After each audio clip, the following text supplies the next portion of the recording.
Hello friends, welcome to Hindus happy world. இந்த விலாகில் நம்ம என்ன பார்க்க போகிறோம் அப்படின்னா, ஒரு சிம்பிளான கொங்கு ஸ்டைல் தக்காளி தொக்கு தான் வந்துட்டு பார்க்க போகிறோம். So come on, let's started. இந்த டிஷ் செய்கிறதுக்கு ஃபஸ்ட்டு வந்துட்டு நம்மளுக்கு தேவையானது என்னென்னா, மீடியமான தக்காளி வந்துட்டு எடுத்திருக்கேன், ஒரு 6 எடுத்திருக்கேன். அப்புறம் ஒரு 10 பல்லாட்ட பூண்டு எடுத்திருக்கேன். அப்புறம் நம்ம காரத்துக்கு தேவையான மிளகா வந்துட்டு எடுத்துக்கலாம், வரமிளகா எடுத்துக்கலாம். இப்போ நம்ம வரமிளகா வந்துட்டு ஒரு 10 மினிட்ஸ்க்கு முன்னாடியே வந்துட்டு தண்ணியில் வந்துட்டு நல்லா ஊற வச்சுக்கணும். நான் ஒரு 6 to 7 வந்துட்டு எடுத்திருக்கேன். நல்லா தண்ணியில் வந்துட்டு ஊற வச்சுக்கோங்க. அப்புறம் தக்காளி இருக்கு இல்லையா, அது வந்துட்டு நல்லா அரைச்சி பேஸ்ட் பண்ணி எடுத்துக்கலாம். அதுக்கப்புறம் நம்ம ஒரு கடாயில் வந்துட்டு எண்ணெய் வந்துட்டு ஊற்றிக்கலாம். அண்ட் கொஞ்சம் நல்லெண்ணெய் வந்துட்டு நிறையாவே ஊற்றிக்கோங்க. ஏன்னா தக்காளி அப்படிங்கிறனால அது கொஞ்சம் ஹீட்டு. நல்லெண்ணெய் அப்படின்னா வந்துட்டு குளிர்ச்சியாக இருக்கும், நம்மளுக்கு உடம்பு குளிர்ச்சி கொடுக்கும். ஸோ நல்லெண்ணெய் நிறையா ஊற்றி அது நல்லா வெந்ததுக்கு அப்புறமேட்டு கடுகு, உளுத்தம்பருப்பு வந்துட்டு போட்டுக்கலாம். உளுத்தம்பருப்புலாம் கொஞ்சம் அதிகமாகவே வந்துட்டு போடுங்க. ஏன்னா அப்போ தான் அந்த டேஸ்ட் வந்துட்டு அதை சாப்பிடும் போது நம்மளுக்கு வந்துட்டு நல்லா இருக்கும். உளுத்தம்பருப்பு வந்துட்டு உங்களுக்கு தேவை அப்படின்னா கடலப்பருப்பு கூட நீங்கள் வந்துட்டு ஆட் பண்ணிக்கலாம்.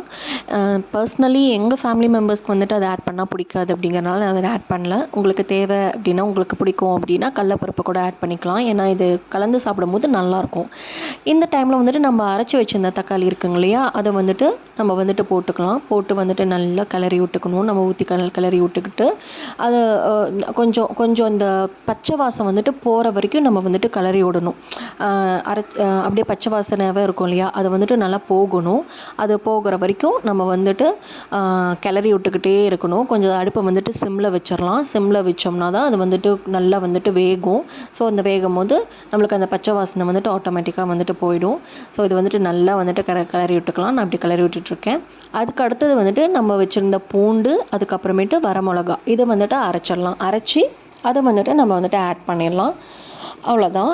இது நம்ம ஆட் பண்ணிட்டு போயிட்டு கொஞ்சம் இப்போ வந்துட்டு நல்லா வந்துட்டு கிளறி விட்டுக்கலாம். அந்த தக்காளி, பூண்டு எல்லாமே வந்துட்டு ஒன்று சேர்க்குற மாதிரி நல்லா வந்துட்டு மிக்ஸ் பண்ணி விட்டுறணும். நல்லா வந்துட்டு கொதிக்க விடணும். இப்போ வந்துட்டு நம்ம ஒரு 1 டேபிள் ஸ்பூன் சால்ட் வந்துட்டு, நான் வந்துட்டு ராக் சால்ட் தான் போட்டிருக்கேன். நம்மளுக்கு தகுந்த மாதிரி உப்பை வந்துட்டு அளவு வந்துட்டு பார்த்துக்கலாம். ஃபஸ்ட்டு நான் 1 டேபிள் ஸ்பூன் வந்துட்டு போட்டிருக்கேன். அதுக்கப்புறம் நம்மளுக்கு எப்படி வந்துட்டு இருக்குங்கிறத பார்த்துட்டு நம்ம கொஞ்சம் கொஞ்சமாக அட்ஜஸ்ட் பண்ணிக்கலாம் சால்ட் வந்துட்டு. இப்போ இந்த ஸ்டேஜில் எனக்கு வந்துட்டு எண்ணெய் வந்துட்டு நல்லா பிரிஞ்சு வந்துருந்துச்சு. நம்ம இன்னும் கூட நம்ம சுண்ட விடலாம். ஆனால் நான் சப்பாத்தி, தோசை அந்த மாதிரி சாப்பிட்றதுனால நான் வந்துட்டு சுண்ட விடாமல் இந்த ஸ்டேஜ்லேயே நான் வந்துட்டு அடுப்பை வந்துட்டு ஆஃப் பண்ணிட்டேன். அவ்வளோதான், நம்மளது வந்துட்டு இப்போ முடிஞ்சிச்சு. நெக்ஸ்ட்டு வந்துட்டு சப்பாத்தி வந்துட்டு ரெடி பண்ண ஆரம்பிச்சிட்டேன். நான் சப்பாத்தி வந்துட்டு சுட ஆரம்பிச்சிட்டேன். ஆல்ரெடி நான் வந்துட்டு சொல்லியிருப்பேன், நான் இந்த மாதிரி ட்ரையாங்கிள் ஷேப்பில் வந்துட்டு சப்பாத்தி வந்துட்டு போடுவேன் அப்படின்னு சொல்லிட்டு, ஒரு 3 லேயர்டாக போடுவேன் அப்படின்னு சொல்லியிருக்கேன். ஏன்னா இது வந்துட்டு நல்லா ஒரு சாஃப்டாக இருக்கும்.